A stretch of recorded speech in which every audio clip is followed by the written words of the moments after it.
folks, welcome to another edition of Luthiers Lair. This one is a special edition, a very happy one for me, and hopefully a happy one for a customer of mine out there. The Lula Jazzbass, the semi-hollow Jazzbass that I built, is finally going to its rightful owner. Yes, it's going to go across the Atlantic and be with its new daddy, Laurent Quintana, yes, of France. Yeah, Laurent's been a good customer of mine, and this build was a labour of love, many ups and downs, but the best thing is it's going to the person who actually helped conceive of this style of bass. And you know, I don't normally do very much bon voyage type videos. I do ask my customers if they would like to see that online. Most of them say no. That's fine, that's fantastic, but I'm allowed to make this video, so that's cool. So let's go and look at the final prep for Lula as she is about to embark on her long voyage across the Atlantic to France. So let's go and take a look. So here is the bass itself. I've just finished sort of final prep, polishing up the frets to a high mirror shine,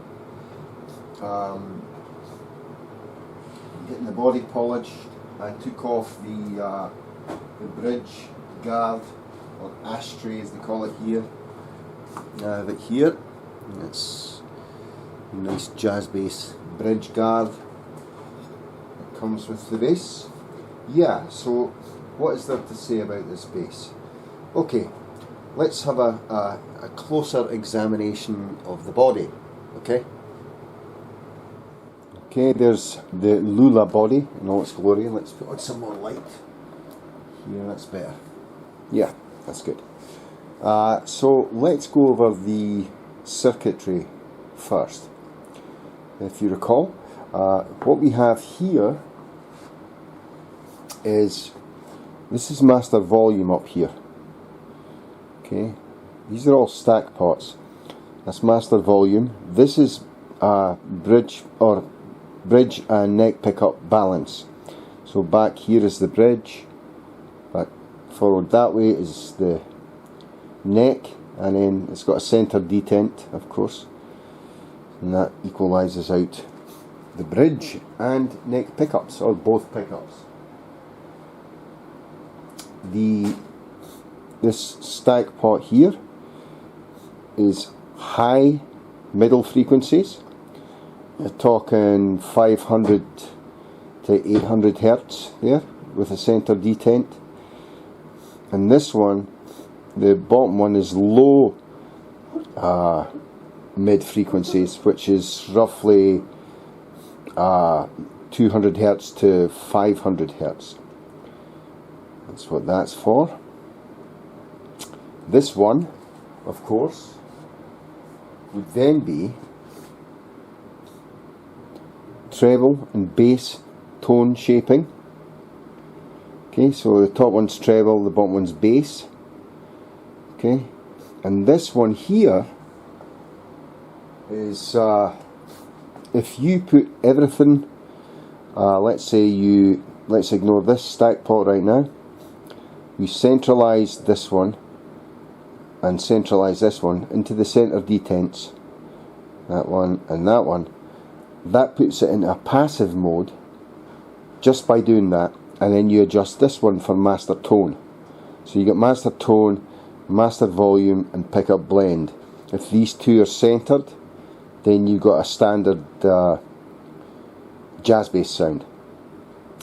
It's active circuitry, requiring 9 volts to power the circuit. And this circuit, I work with a company called Audio on the west coast of the US here, and they did a fantastic job with me. It's a semi-hollow body, and Jazzbasses by nature because these are single coils, they will tend to pick up some noise. Sometimes, if you know, like Fender Stratocaster guitars and jazz basses, when you touch the metal plate, you'll hear that the hum reduces. Well, I managed to cancel all that out, so that when you touch this you don't get any noise at all. And that was just the shielding I did in the semi-hollow body. And of course, semi-hollow bodies are much more vulnerable to radio frequency interference. So the pickup cavities are double shielded. All the shielding is connected together to ground, and it's all copper tape, none of your paint rubbish here.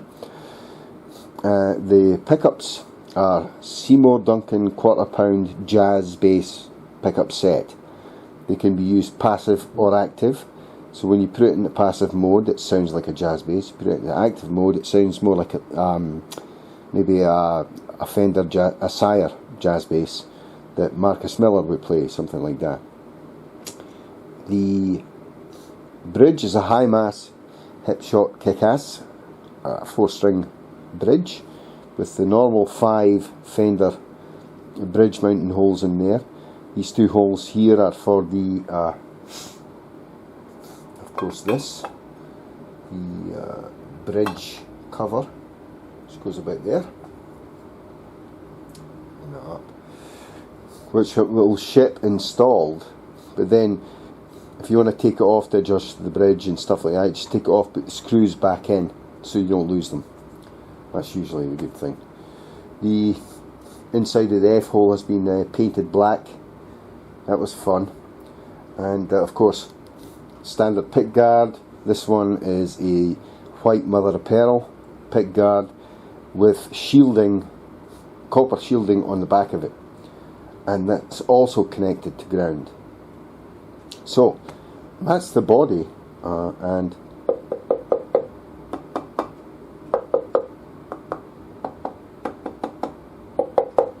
see, semi-hollow. Not strung up yet. That's the last thing I'm going to be doing to it. But let's go and have a look at the neck and the features of the neck. Okay, onto the neck now. There are dotty inlays in it. They're LEDs, and I'm about to light them up in a minute. But I will just let you know that the frets are nickel stainless steel alloy. The nut is a brass nut, and I just spent the morning polishing them up so they look like freaking mirrors, you know. So they're like a high mirror shine to them.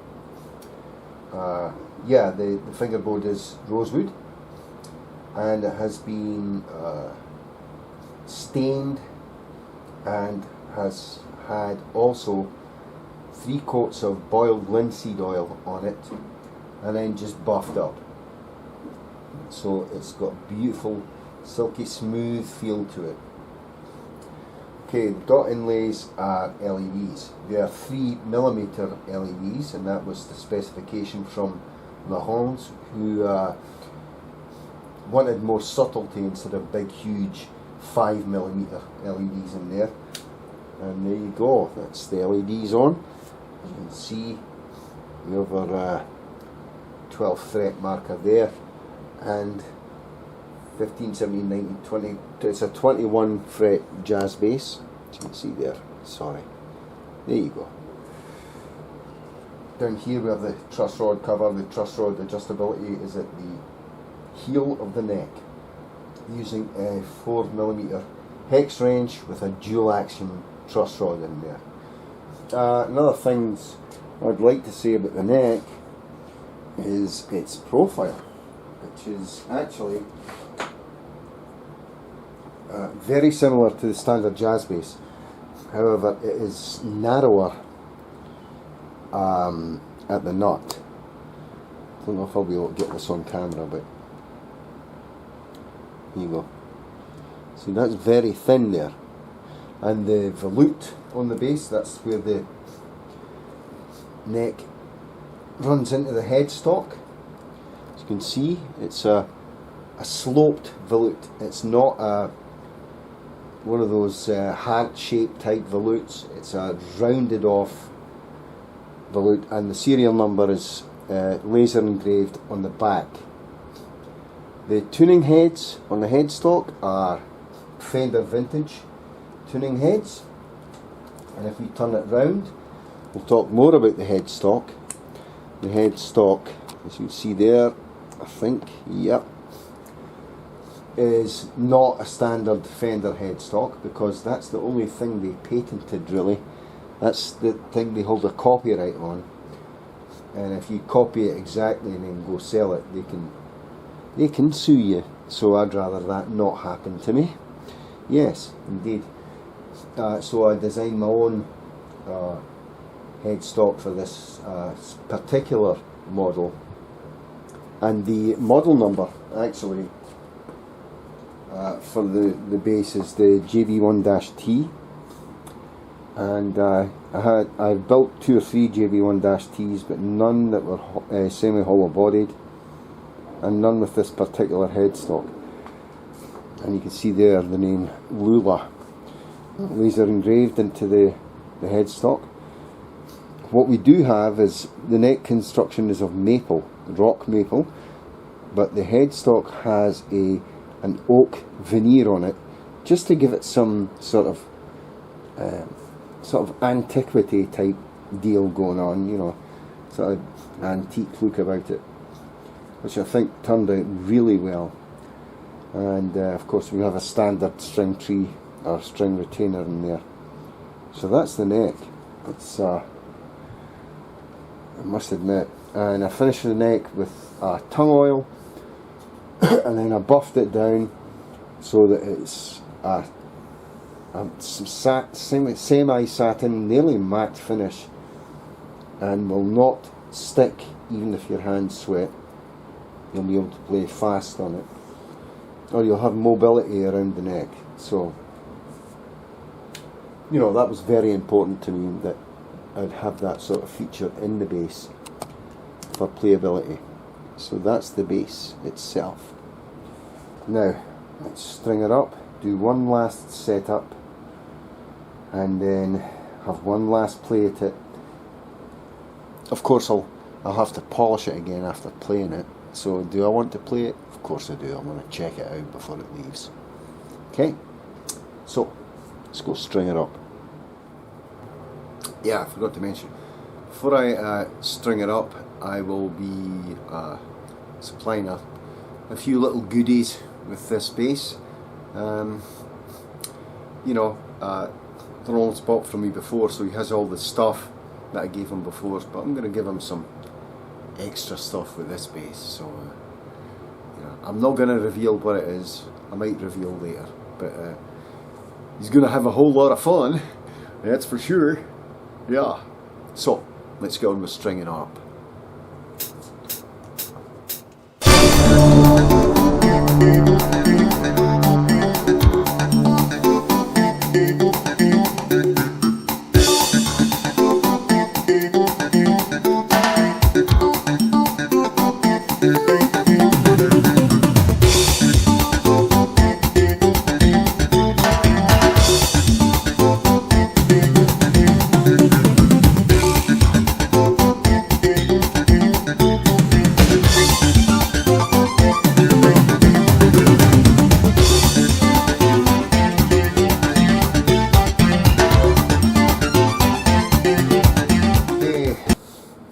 Strung up, needs a bit of a clean.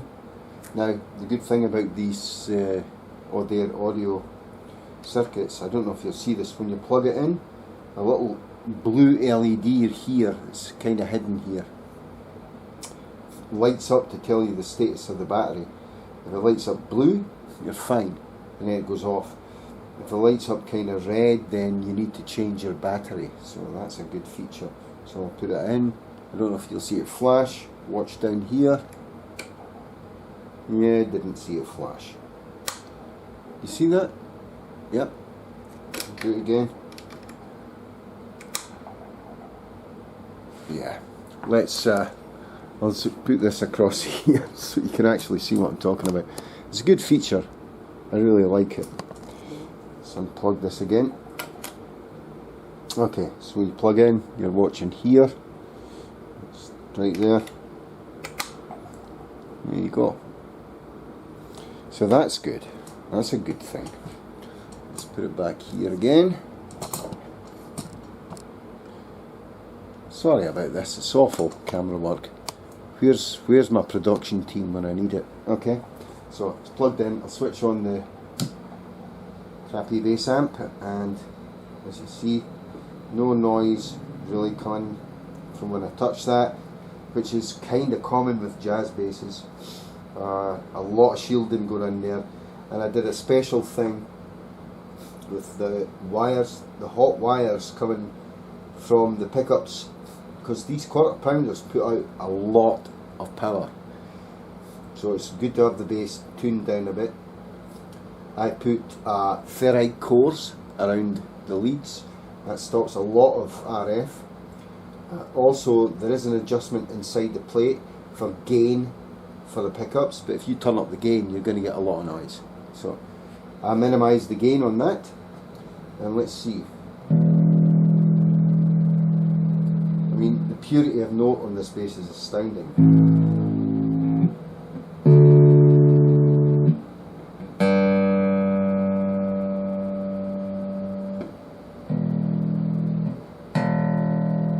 That low E is just a beautiful sound.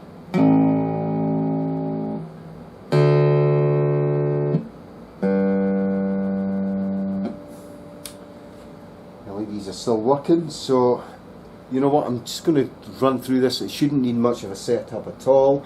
I did set it up before I took the strings off to clean it, which I'll probably be doing again after I play it.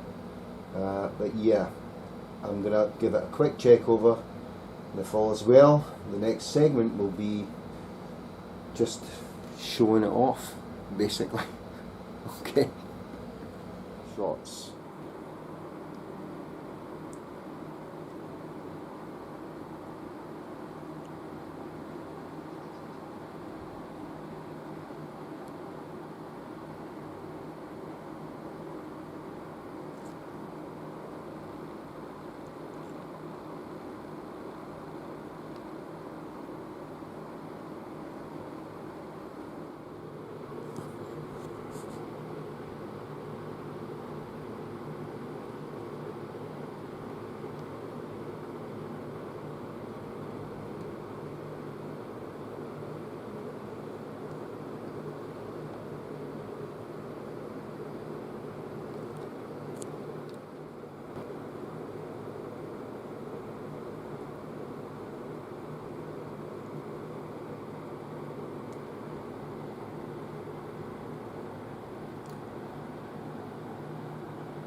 That's it, I'm afraid, for this episode.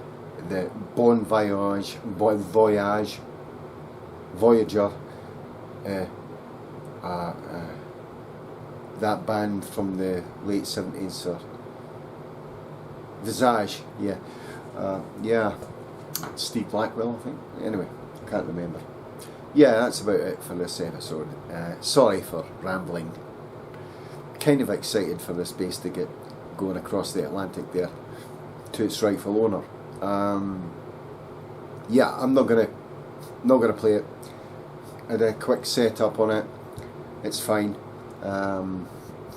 Made sure everything was okay for its trip, and now we'll pack it up and send it on its journey. So I just want to say that I'm gonna leave you with some stills of Lula, and yeah, till next time, you know what to do.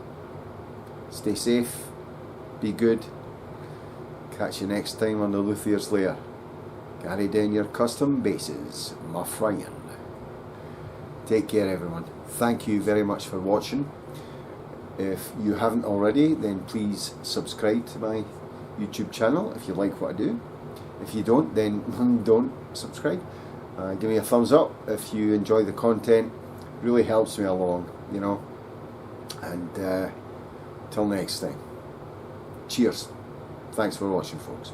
Bye bye.